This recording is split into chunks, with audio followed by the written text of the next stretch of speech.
నమస్తే, welcome to 95 news. నా పేరు రాజగోపాల్. ముందుగా బులెటిన్ లో హెడ్లైన్స్.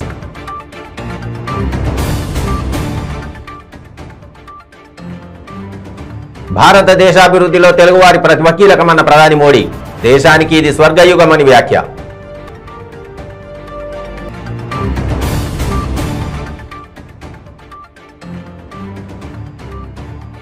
బీఆర్ఎస్ బీజేపీ ఒకటేనన్న అద్దంకి దయాకర్. కాదని అయోధ్య రాముడిపైన ప్రమాణం చేస్తారా అని ప్రశ్న.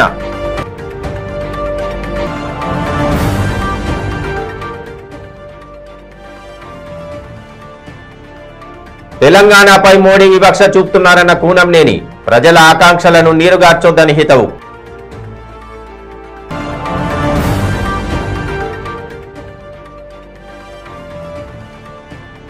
అనంతపురం జిల్లా తాడిపత్రిలో ఉద్రిక్తత. జేసీ ప్రభాకర్ రెడ్డిని గృహ నిర్బంధం చేసిన పోలీసులు. డీటెయిల్స్ లోకి వెళ్తే, భారత దేశాభివృద్ధిలో తెలుగువారి ప్రతిభ కీలకంగా మారిందని ప్రధాని నరేంద్ర మోడీ అన్నారు. దేశానికి ఇది స్వర్గయుగమని అన్నారు. వరంగల్ పర్యటనకు వచ్చిన ప్రధాని మోడీ ఆర్ట్స్ కళాశాల మైదానంలో ఏర్పాటు చేసిన విజయ సంకల్ప సభ వేదికగా పలు అభివృద్ధి కార్యక్రమాలకు శంకుస్థాపనలు చేశారు. హనుమకొండలో 6,109 కోట్ల విలువైన పనులకు ప్రధాని మోడీ శ్రీకారం చుట్టారు. 521 కోట్లతో రైలు వ్యాగన్ల కర్మాగార నిర్మాణానికి, 2,147 కోట్లతో జగిత్యాల, కరీంనగర్, వరంగల్ జాతీయ రహదారి పనులకు, 3,441 కోట్లతో మంచిర్యాల, వరంగల్ జాతీయ రహదారి పనులకు ఆయన శంకుస్థాపన చేశారు. అనంతరం తెలుగులో ప్రసంగం ప్రారంభించిన ప్రధాని మోడీ తెలంగాణ ప్రజలందరికీ అభినందనలు తెలిపారు.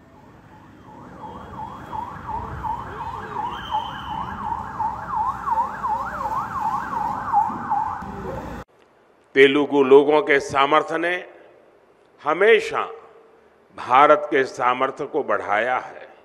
इसलिए आज जब भारत दुनिया की 5वीं सबसे बड़ी इकोनॉमिक पावर बना है, तो उसमें भी तेलंगाना के लोगों की बड़ी भूमिका है। और ऐसे में आज जब पूरी दुनिया भारत में इन्वेस्टमेंट के लिए आगे आ रही है, विकसित भारत को लेकर इतना उत्साह है, तब तेलंगाना के सामने अवसर ही अवसर है। साथियों, आज का नया भारत युवा भारत है, बहुत सारी एनर्जी से भरा हुआ भारत है। 21वीं सदी के इस तीसरे दशक में हमारे पास एक गोल्डन पीरियड आया है। हमें इस गोल्डन पीरियड के हर सेकंड का पूरा इस्तेमाल करना है। देश का कोई भी कोना तेज विकास की किसी भी संभावना में पीछे नहीं रहना चाहिए। इन्हीं संभावनाओं को बल देने के लिए बीते 9 वर्षों में भारत सरकार బీఆర్ఎస్ బీజేపీ ఒక్కటి కాదని అయోధ్య రాముడిపైన ప్రమాణం చేస్తారా అని బీజేపీ నాయకులను కాంగ్రెస్ పార్టీ సీనియర్ నాయకులు అద్దంకి దయాకర్ ప్రశ్నించారు. ఒక రాష్ట్ర డిప్యూటీ సీఎంను అరెస్టు చేసిన బీజేపీకి ఎమ్మెల్సీని కవితను అరెస్టు చేసే దమ్ము లేదా అని నిలదీశారు. కాంగ్రెస్ ను ఓడగొట్టేందుకు, కాంగ్రెస్ కు అధికారం రాకుండా చేసేందుకు బీఆర్ఎస్ బీజేపీ ఒక రహస్య ఒడంబడిక ఈరోజు చేసుకున్నట్టుగా మాకు తెలుసు. ఎంపీలు బీజేపీకి, ఎమ్మెల్యేలు టీఆర్ఎస్కి వచ్చేటట్టుగా ఇలా ఒక కుట్ర జరుగుతుందనేది కూడా తెలంగాణ ప్రజలందరికీ కూడా తెలిసిపోయిన పరిస్థితి. ఇన్ని రోజులు లేని అభివృద్ధి కార్యక్రమాల మీద ఈ రోజు ప్రధానమంత్రి చర్చిస్తుంటే నవ్వు వస్తున్నది. ఇండ్లు కట్టించలేని 2 ప్రభుత్వాలు, ఉద్యోగాలు ఇవ్వలేని 2 ప్రభుత్వాలు ఇలా పొలిటికల్ డ్రామా కోసమే తెలంగాణలో వచ్చి ఇద్దరు పోరాడుకుంటున్నట్టుగా మనకు కనబడుతున్నారు.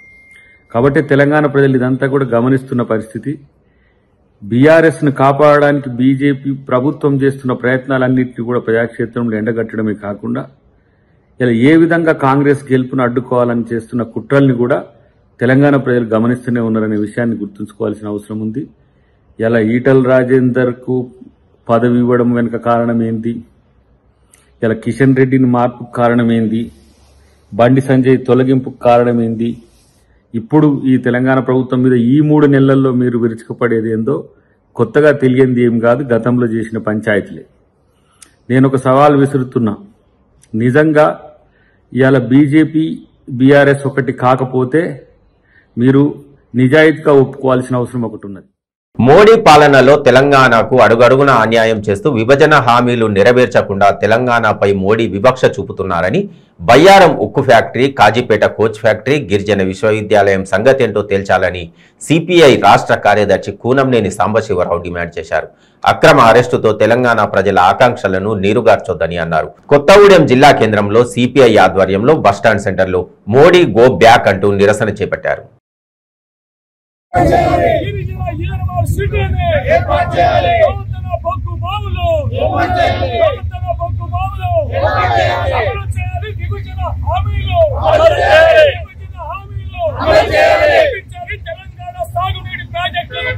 నరేంద్ర మోడీకి తెలంగాణలో పర్యటించే నైతిక హక్కు భారత కమ్యూనిస్ట్ పార్టీ ఏర్పాటు చేయాలి. కాజీపేటలో రైల్వే కోచ్ ఏర్పాటు చేయాలి. కాజీపేటలో కోచ్ ఫ్యాక్టరీని, కాజీపేటలో రైల్వే కోచ్ ఫ్యాక్టరీని, కాజీపేటలో రైల్వే కోచ్ ఫ్యాక్టరీని, స్టీల్ ఫ్యాక్టరీని విభజన పర్యటనకు నిరసనగా నరేంద్ర మోడీ మీద వ్యక్తిగత గొడవ లేదు, కానీ తెలంగాణ విభజన హామీలు నెరవేర్చకుండా తెలంగాణ అభివృద్ధి పట్ల నిర్లక్ష్యం వహిస్తూ బొగ్గుబావుల్ని ప్రైవేట్ పరం చేస్తున్నటువంటి నేపథ్యంలో తెలంగాణకు ఏమీ చేయని నరేంద్ర మోడీ తెలంగాణకి వచ్చే నైతిక హక్కులైన పేరుతో సిపిఐ రాష్ట్ర పార్టీ ఇచ్చిన పిలుపులో భాగంగా 7, 8 తేదీలలో 2 రోజుల నిరసన కార్యక్రమం రాష్ట్ర వ్యాప్తంగా సాగుతా ఉన్నది. నిన్న వరంగల్లో సాగుతున్న నిరసన కార్యక్రమంలో మన సిపిఐ రాష్ట్ర కార్యదర్శి, మరి ఈ ప్రాంత ప్రముఖ నేత కామ్రేడ్ సాంబశివరావు గారితో పాటుగా సిపిఐ రాష్ట్ర కార్యదర్శి వర్గ సభ్యులు తక్కెలపల్లి శ్రీనివాస్ గారు, అక్కడ జిల్లా నాయకత్వాన్ని అరెస్ట్ చేయడం జరిగింది. సాంబశివరావు గారు నిన్న సాయంత్రం రాత్రి విడుదల చేయడం జరిగింది. మిగతా నాయకత్వం ఇంకా అరెస్టులోనే ఉన్నారు. వాళ్ళని విడుదల చేయాలని, విభజన హామీలు నెరవేర్చని తెలంగాణ పట్ల వీక్షిస్తున్న నరేంద్ర మోడీ గో బ్యాక్ పేరుతో ఈ నిరసన కార్యక్రమం సిపిఐ ఆధ్వర్యంలో కొత్తగూడెంలో కొనసాగుతా ఉంది. ఈరోజు నరేంద్ర మోడీ గారు అక్కడ వ్యాగన్ ఫ్యాక్టరీని, వ్యాగన్ కోచ్ ఫ్యాక్టరీని ప్రారంభిస్తున్నామని చెప్పి ఆయన రావటం జరిగింది. కోచ్ ఫ్యాక్టరీ వేరు, వ్యాగన్ పీరియాడికల్ మెయింటెనెన్స్ యూనిట్ పేరుతో ఆయన ప్రారంభించడానికి వస్తున్నాడు. కోచ్ ఫ్యాక్టరీ అయితేనేమో 20,000 కోట్లు ఉంటుంది, ఇది 520 కోట్లే వాళ్ళ అధికారులు చెప్పిన లెక్క. అదేవిధంగా 1,200 మందికి ఉపాధి కల్పించబడుతుంది. అది కూడా వ్యాగన్స్ కూడా సెకండ్ ఫేజ్లో ప్రారంభం అవుతాయి. ఏదున్నా సరే అత్యల్ప పెట్టుబడి, అతి తక్కువ సంఖ్యలో కార్మికులు, ఇది కాదు మనం కోరుకున్నది ఏంటంటే coach factory, exclusively coach factory. ఆ కోచ్ ఫ్యాక్టరీని తప్పుదారి పట్టించే పద్ధతుల్లో సాక్షాత్ ప్రధానమంత్రి గారే ఆ విధంగా ఆ దుర్మార్గపూరితమైనటువంటి పద్ధతుల్లో, మభ్యపెట్టే పద్ధతుల్లో రావటం మేము నిరసిస్తున్నాం. గత పర్యాయం కూడా అప్పటికే నడుస్తున్నటువంటి ఎరువుల కర్మాగారాన్ని ప్రారంభించడానికి ఆయన వచ్చాడు. గత పర్యాయం కూడా రామగుండం, అది నడుస్తున్న కర్మాగారం అన్నా దానికి మళ్ళీ ప్రారంభోత్సవంలాగా చేసేళ్ళాడు. ఇప్పుడు కూడా ఈ మన periodical wagon periodical overhauling unit దాని పేరు ఆల్రెడీ నడుస్తూ ఉంది. నడుస్తున్న దానికి కొద్దిగా అప్గ్రేడేషన్ పేరు పెట్టి, కొద్దిగా పెంచుతామని పేరు పెట్టి దానికి మళ్ళీ ప్రారంభానికి వస్తున్నాడు. అంటే ఇవాళ నరేంద్ర మోడీ గారికి తెలంగాణ అన్న, తెలంగాణ ప్రజలన్నా, తెలుగు ప్రజలన్నా పూర్తిగా విద్వేషం ఉన్నట్టుగా అర్థమవుతుంది. 9 ఏళ్ళు అయింది. విభజన చట్టంలో అనేక అంశాలు ఉన్నాయి. 50,000 కోట్లు మనకు రావాలి, ₹1 తెలంగాణకి ఇవ్వలేదు. బయ్యారం స్టీల్ ప్లాంట్ రావాలి. ఆ రోజుల్లో బయ్యారం అంశాన్ని అసెంబ్లీలో నేనే రైజ్ చేశాను. తర్వాత పెద్ద ఎత్తున ఆందోళన చేసాం. చివరికి విభజన చట్టంలో పొందుపరిచారు. బయ్యారం ఇప్పుడు ఏమంటున్నారంటే రివర్స్గా మీరు తెలంగాణయే చేపట్టండి అని చెప్తా ఉన్నారు. అలాగే మన గిరిజన యూనివర్సిటీ ములుగు ప్రాంతంలో అడిగాం, అది లేదు. అనంతపురం జిల్లా తాడిపత్రి మున్సిపల్ చైర్మన్ మాజీ ఎమ్మెల్యే జేసీ ప్రభాకర్ ఇంటి దగ్గర తీవ్ర ఉద్రిక్తత నెలకొనడంతో భారీగా పోలీసులను మోహరించారు. జేసీ ప్రభాకర్ రెడ్డిని పోలీసులు గృహ నిర్బంధం చేశారు. పుట్లూరు, ఎల్లనూరు మండలాల్లో నష్టపోయిన పంటలను పరిశీలించడానికి జేసీ ప్రభాకర్ రెడ్డి వెళ్లనున్నారని సమాచారం. అయితే పుట్లూరు మండలంలో ఉన్న తాడిపత్రి ఎమ్మెల్యే కేతిరెడ్డి పెద్దారెడ్డి తోటకు వెళ్తారనే సమాచారంతో పోలీసులు హౌస్ అరెస్ట్ చేసినట్టు తెలిసింది. ఈ నేపథ్యంలో ఎలాంటి అవాంఛనీయ సంఘటనలు చోటు చేసుకోకుండా జేసీ ఇంటి చుట్టూ పటిష్ట భద్రత ఏర్పాటు చేశారు.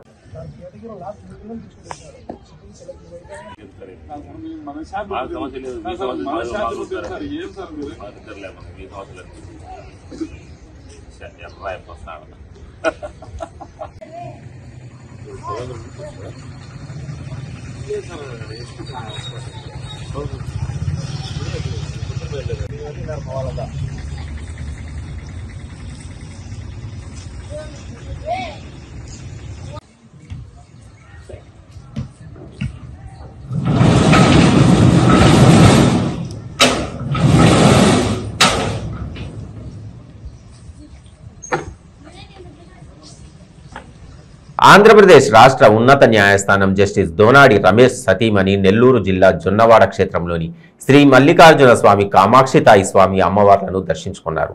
ఈ సందర్భంగా దేవస్థాన చైర్మన్ పుట్టా లక్ష్మీ సుబ్రహ్మణ్యం నాయుడు దంపతులు మరియు దేవస్థాన కార్యనిర్వహణాధికారి దుబ్బుకుంట వెంకటేశ్వర్లు ఆలయ మర్యాదలతో అతిథులను స్వాగతించి శ్రీ లక్ష్మీ గణపతి స్వామికి, శ్రీ మల్లికార్జున స్వామి వారికి, శ్రీ సుబ్రహ్మణ్యేశ్వర స్వామి వారికి, శ్రీ కామాక్షితాయి అమ్మవారికి ప్రత్యేక పూజలు నిర్వహించారు. తదుపరి వారికి శేషవస్త్రంతో సత్కరించి అమ్మవారి చిత్రపటం ప్రసాదాలు అందజేశారు.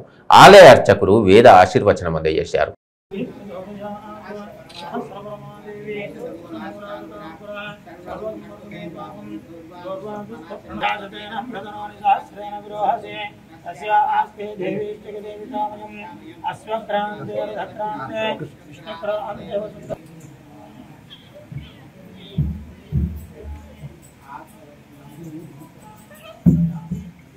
మంగళమాంగళ్యే అవార్ధజానికే రణ్యేత్రం భగే గౌరీ నారాయణ నమోస్తుతే పరమాదామృతం అవిరాజంధోన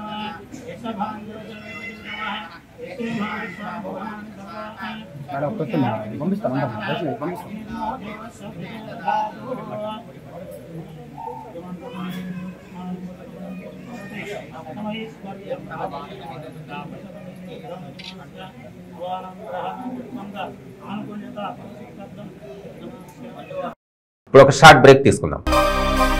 కెంపు రూబీ, ముత్యం పెర్, పగడం కోరల్, పచ్చ యమరాల్, కనకపుష్య రాగం ఎల్లో సఫైర్, వజ్రం డైమండ్, నీలం బ్లూ సఫైర్, గోమేధికం హెసోనైట్, వైఢూర్యం క్యాట్సై. రత్నాల్లో మహత్యం ఏమిటి? రత్నం పెడితే తలరాత మారుద్దా? రత్నం మారితే రంగు పడుద్దా? రత్నం మహత్యం త్వరలో మీ 95 న్యూస్ ఛానల్లో. మీ జాతకం బాగాలేదని ఇబ్బంది పడుతున్నారా? మీరు అనుకున్న పనులు జరగడం లేదా? నిత్యం సమస్యలతో సతమతమవుతున్నారా? మరి ఇంకెందుకు ఆలస్యం? మీకు జాతక రత్నాలపై నమ్మకం ఉంటే మీ జాతకం ప్రకారం జ్యోతిష్యుడు చెప్పిన సర్టిఫైడ్ నవరత్నాల కోసం వెంటనే సంప్రదించండి. సంప్రదించవలసిన address SK jewellers, Ramnagar, Hyderabad. Number 9640261234. మీ పెళ్లి రోజు, పుట్టినరోజులు, మరే ఇతర శుభ కార్యక్రమాలకైనా మీ బంధువులకు, శ్రేయోభిలాషులకు శుభాకాంక్షలు చెప్పాలనుకుంటున్నారా? మీ ఇంట్లో జరిగే శుభకార్యాలను టీవీలో చూడాలనుకుంటున్నారా? అయితే ఆలస్యం ఎందుకు? 95 న్యూస్ అందిస్తుంది మీకు ఆ అద్భుతమైన అవకాశం. ఆలస్యం ఎందుకు? స్క్రీన్ పై కనిపించే ఈ నంబర్కు వెంటనే డయల్ చేయండి. మీరు చెప్పే శుభాకాంక్షలు ప్రత్యక్ష ప్రసారంలో చూడండి. మీరు డయల్ చేయవలసిన నంబర్ 9912696750. నారాయణపేట జిల్లా దామరగిద్ద మండల కేంద్రంలో జరుగుతున్న పంచాయతీ కార్మికుల నిరసన కార్యక్రమాల్లో సిఐటియు నాయకులు పాల్గొన్నారు. గ్రామాలను పరిశుభ్రపరుస్తూ అలు పెరగకుండా పనిచేస్తున్న పంచాయతీ కార్మికులకు కనీస వేతనం అమలు చేయకుండా వారిని ప్రభుత్వం వెట్టి చేయించుకుంటుందని సిఐటియు జిల్లా ఉపాధ్యక్షులు అన్నారు. ప్రభుత్వం వెంటనే స్పందించి గ్రామ పంచాయతీ కార్మికులను పర్మినెంట్ చేసి కనీస వేతనం అమలు చేసి PF, ESI సౌకర్యాలు కల్పించాలని కోరారు.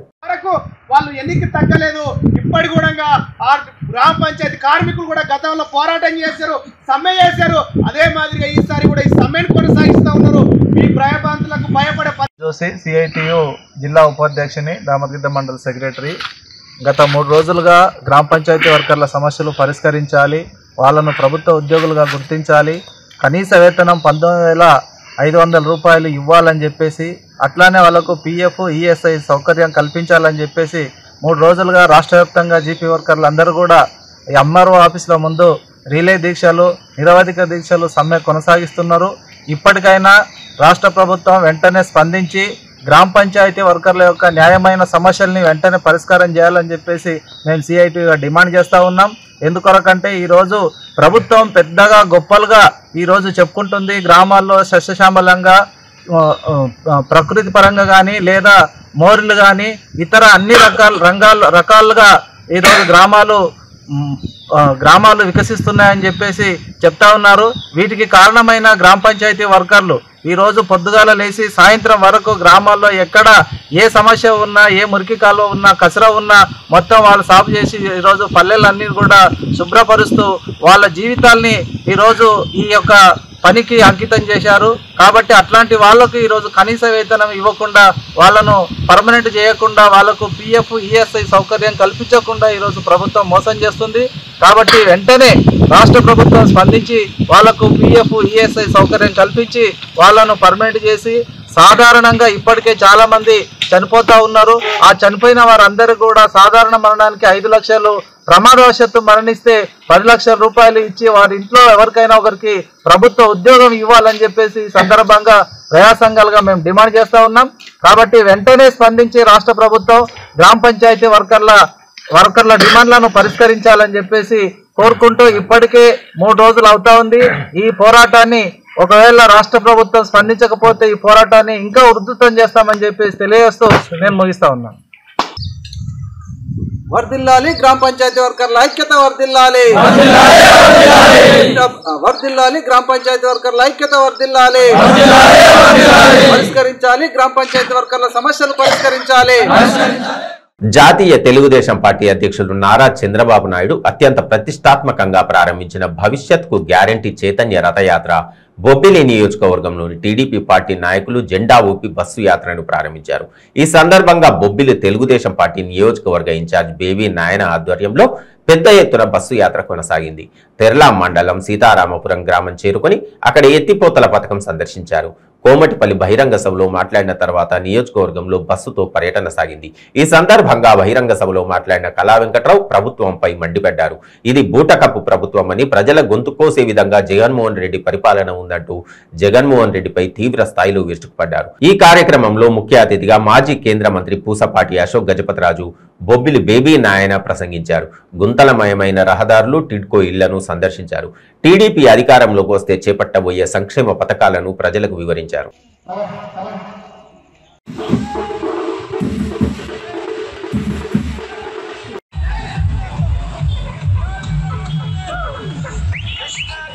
జరిగింది. మన ప్రభుత్వం ఉన్నప్పుడు సుమారు 70% పనులు పూర్తయ్యాయి.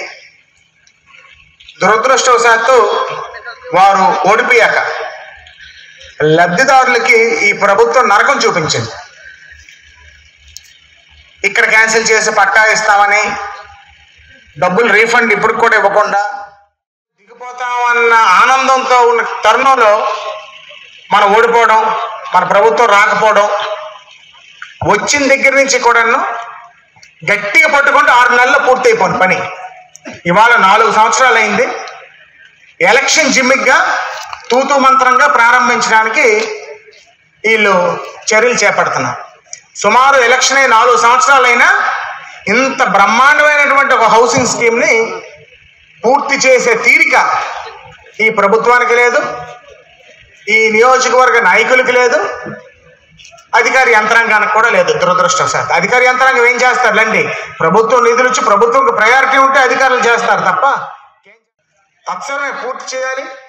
లబ్ధిదారులకి గృహాలు ఇవ్వాలని తెలుగుదేశం పార్టీ తరఫున, జిల్లా నాయకత్వం తరఫున, అందరి తరఫున, నియోజకవర్గ తెలుగుదేశం విజయనగరం జిల్లాలో ఫెర్రో ఎల్లాయిస్ పరిశ్రమలకు ప్రభుత్వం అండగా ఉంటుందని ఆయా పరిశ్రమల యాజమాన్యాలు తొందరపడి పరిశ్రమలను లాకౌట్ ప్రకటించవద్దని మంత్రి బొత్స సత్యనారాయణ సూచించారు. వ్యాపారాల నిర్వహణలో ఒడిదొడుకులు వస్తుంటాయని వాటిని తట్టుకొని నిలబడాలని, నష్టాలు వచ్చినంత మాత్రాన వాటిని మూసివేయడం సరికాదన్నారు. గతంలో పొందిన లాభాల నుంచి నష్టాలను పూడ్చుకొని నిర్వహణను కొనసాగించాలని, వాటికి నష్టాలు ఉంటే సహాయం అందించే విషయం పరిశీలిస్తామని, యాజమాన్యాలు కొంత ఓపికతో ఉండాలన్నారు. ఆయా పరిశ్రమల్లో పనిచేసే కార్మికులకు అవసరమైతే ప్రత్యామ్నాయ ఉపాధి కల్పిస్తామని చెప్పారు. జిల్లా పరిషత్ సమావేశానంతరం విజయనగరంలో మంత్రి బొత్స మీడియాతో మాట్లాడారు. ఫెర్రో ఎల్ఐసి ప్రభుత్వం వచ్చి విధానం అనేది తీసుకుంది. దానికి వాళ్ళు కరెంట్ వచ్చినప్పుడు వచ్చి రేటు పెరుగుతుంటారు. వాళ్ళు డబ్బులు వస్తే వ్యాపారస్తులు కదా, డబ్బు వచ్చినప్పుడు వచ్చి ప్రభుత్వానికి వెనక్కి ఇచ్చారా? కొద్దిగా ఆ వచ్చినప్పుడు వచ్చి అప్ అండ్ డౌన్ వచ్చినప్పుడు అప్పుడు తట్టుకోవాలి. అది తట్టుకోవడానికి స్టాండర్డ్ నిలబడాలి. ఏమైనా ఉంటే ప్రభుత్వం ఆంధ్రప్రదేశ్ చూస్తాం కదా, గవర్నమెంట్ పాలసీ ఉంది, ఆ పాలసీ ప్రకారం చేస్తున్నాము. అల్టిమేట్గా తాగంటే ప్రభుత్వాన్ని బ్లాక్ మెయిల్ చేయడం ఉద్దేశం అది ఉపాధి అంటే మాదిరి మేము ఇంకో ఆల్టర్నేటివ్ ఉపాధి ఏదంటే ఉపాధి చూపెడతాం, దానికేం ఇబ్బంది లేదు. కానీ మేము వాళ్ళు కూడా మేనేజ్మెంట్ కూడా రిక్వెస్ట్ చేస్తున్నాము, దయచేసి అప్ అండ్ డౌన్స్ వ్యాపారాలు వస్తుంటాయి, కొద్దిగా ఓపట్టి ఉండాలా. లాభాలు వచ్చినప్పుడు వస్తుంటాయి, దాన్ని వచ్చి నష్టాలు వచ్చినప్పుడు కొద్దిగా దాన్ని రికవర్ చేస్తున్నారా. అయినప్పుడు కూడా మీకు ప్రభుత్వం అండగా ఉంటుంది. తప్పకుండా అలాంటి తొందరపడి మీరు లాకౌట్లు చేయకండి అని చెప్పి కోరుతున్నాను. సహకార రంగంలోని చక్కెర కర్మాగారాలని ప్రైవేటీకరణ చేసే దిశగా ప్రభుత్వం ఆలోచన చేస్తుందని చెప్పి ఒక అపోహ. సహకార రంగాలు మూసేసింది ఎవరు? చంద్రబాబు నాయుడు. గొప్ప రేటు ఎవరు? మన భీమసింగ్ షుగర్ ఫ్యాక్టరీని 2004 ముందు మూసింది ఎవడండి? చంద్రబాబు నాయుడు కాదా? అవునా? మన బొబ్బులి షుగర్ ఫ్యాక్టరీ నుంచి అమ్మేసింది ఎవడండి? చంద్రబాబు నాయుడు. అవునా కాదా? ఆ తర్వాత మళ్ళీ వచ్చాం, మళ్ళీ చేసాం, మళ్ళీ రికవర్ చేసాం. కానీ ఇవాళ చెరుకు వచ్చి చెరుకు రైతుకి చెరుకు పండిస్తే గిట్టుబాటు ధర లేదు.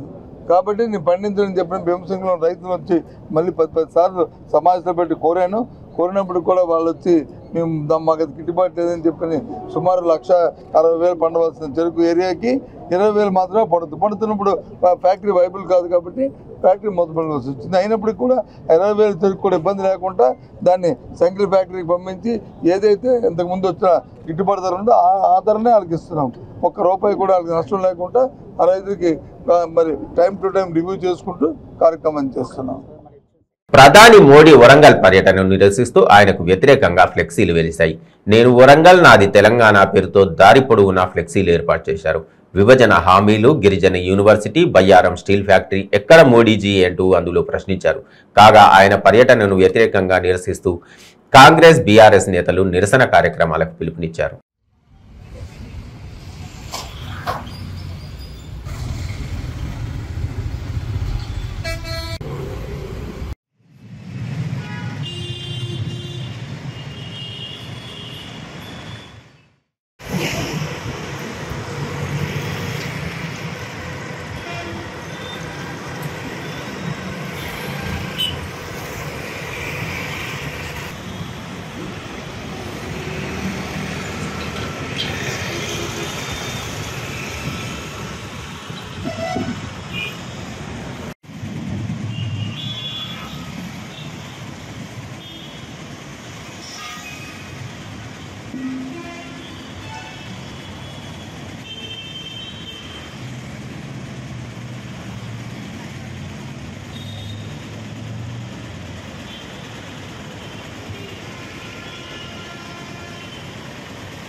బులెటిన్ ముగించే ముందు హెడ్లైన్స్ మరొకసారి.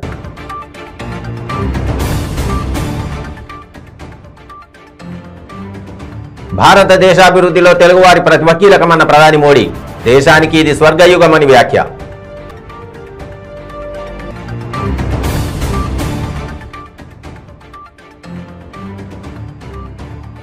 బీఆర్ఎస్, బీజేపీ ఒకటేనన్న అద్దంకి దయాకర్. కాదని అయోధ్య రాముడిపైన ప్రమాణం చేస్తారా అని ప్రశ్న.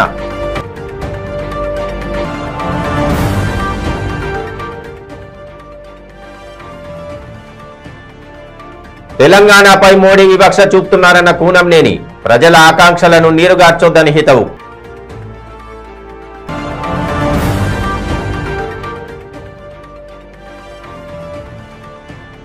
అనంతపురం జిల్లా తాడిపత్రిలో ఉద్రిక్తత. జేసీ ప్రభాకర్ రెడ్డిని గృహ నిర్బంధం చేసిన పోలీసులు. ఇవి బులెటిన్ విశేషాలు. Stay tune to 95 news.